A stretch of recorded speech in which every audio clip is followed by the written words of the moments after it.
인생은 고통과 권태를 왔다 갔다 하는 시계초. 과잉. 삶은 진자처럼 고통과 무료함 사이를 왔다 갔다 하는데 사실 이 두 가지가 삶의 궁극적인 요소다. 쇼펜하우어는 불행의 두 가지 원인으로 고통과 권태를 꼽는다. 가난한 사람은 돈이 없어서 고통에 시달린다면 돈이 많은 사람은 넘쳐나는 돈을 어떻게 사용해야 할지 몰라서 삶의 권태감을 느낀다는 것이다. 쇼펜하우어는 이렇게 설명했다. 인간의 행복을 가로막는 두 가지 적수가 고통과 무료함인데 우리의 인생이란 이 두 가지 사이를 오가는 것이라고 할 수 있다. 외적으로는 궁핍과 결핍이 고통을 낳는 반면 안정과 과잉은 무료함을 낳는다. 따라서 하층 계급 사람들은 궁핍의 고통과 끊임없이 싸우는 반면 부유하고 고상한 세계의 사람들은 무료함을 상대로 싸움을 벌인다. 행복과 불행은 객관적인 대상이 아니라 인간의 변덕스러운 감정에 달려있다. 없으면 없다고 불평불만하고 많으면 많다고 지겨워하는 것이 인간의 심리다. 결핍은 고통이고 과잉은 무료함이다. 인간에게는 배고픔도 고통이지만 포만감 또한 불쾌다. 모든 의욕의 기초는 결핍, 부족, 즉 고통이다. 인간은 이미 근원적으로 또 그 본질로 인해 이미 고통의 수중에 들어있다. 욕망의 최대 만족과 최대 결핍. 행복에 걸려 비틀거리다의 저자인 하버드 대학교 심리학과 데니얼 길버트 교수는 2250명을 대상으로 언제 가장 행복한지 뇌의 상태를 촬영하여 발표했다. 그 결과 뇌가 집중할 때 행복하다고 느끼는 반면 휴식할 때 불행하게 느낀다고 발표했다.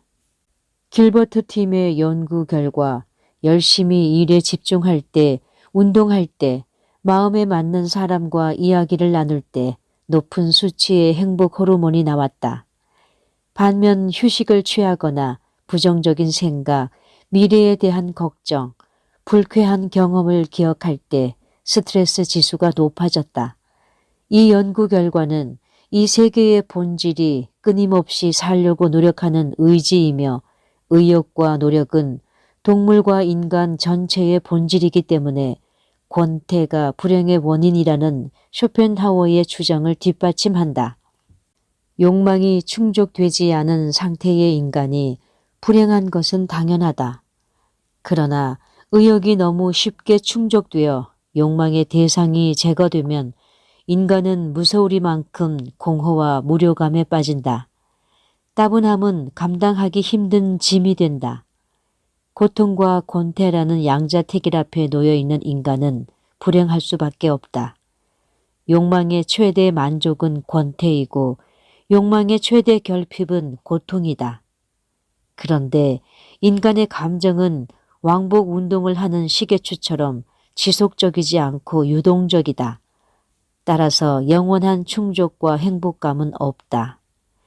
우리가 뷔페에 가면 처음에는 그 식당의 모든 음식을 먹을 수 있을 것 같은 자신감이 든다. 그러다 점점 허기를 채울수록 포만감이 생기고 결국 마지막에 배가 꽉 차면 이곳의 생선은 맛이 별로네, 고기에서 냄새가 난다는 말도 한다. 사람은 배가 고플 때와 배가 부를 때가 다르다. 인간 관계도 마찬가지다. 외로운 모태솔로는 다른 사람과의 만남을 원하기도 한다. 그래서 처음 만나는 사람과 신선하고 설레는 마음으로 대화를 나누며 좋아한다. 반대로 이성에게 너무나 인기가 많은 사람, 예를 들어 카사노바 같은 사람도 나름의 고통이 있다. 사람을 만나면 만날수록 무료함과 따분함을 느끼기 때문이다. 모태솔로는 이성과 함께하길 원하지만 바람둥이는 어장관리에 힘든 생활을 하고 있다. 지나침과 미치지 못함은 같다. 이렇듯 욕망이 완전히 채워져서 행복의 가장 이상적인 상황에 있다고 해도 이 세상에는 셀 수 없는 고통이 남아있고 모든 어려움이 없어져도 권태는 결핍의 고통만큼 견디기 어렵다. 쇼펜하우어는 말했다. 인간이 모든 고뇌와 고통을 지옥으로 보내버린 천국에는 무료함밖에 남아있지 않다. 사람은 꿈을 이루고 성공하고 싶어 한다. 그런데 역설적으로 꿈을 이루고 성공할수록 권태에 빠지는 것을 피할 수 없다. 이를 증명하듯이 크게 성공한 부자들 가운데 인생의 따분함을 견디지 못해 스스로 세상을 떠나는 사람도 있다. 한계 효용 체감의 법칙이라는 경제학 용어가 있다. 이 법칙은 어떤 사람이 동일한 재화나 서비스를 소비함에 따라 느끼는 주관적인 만족도 혹은 피로도가 점차 감소한다는 의미다. 아무리 맛있는 음식도 계속 먹으면 질리는 것처럼 한계 효용은 반복할수록 점차 줄어든다. 따라서 돈이 행복의 조건이라고 해도 반드시 액수에 비례하여 행복감이 증가하지 않는다. 일반 시민에게는 1,000만 원이나 1억 원이나 모두 큰 돈이다. 하지만 돈을 써도 잔고의 앞자리가 바뀌지 않는 큰 부자에게는 비슷한 느낌의 액수다. 진짜 부자는 자신이 돈을 얼마나 갖고 있는지 모르는 사람이다.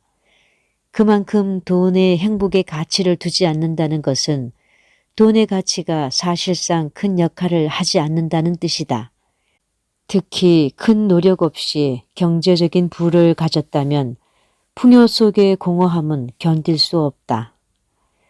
내면의 공허함이 클수록 기분 전환을 위해 바깥의 일에 모든 것을 집중하여 외적인 자극을 갈망한다.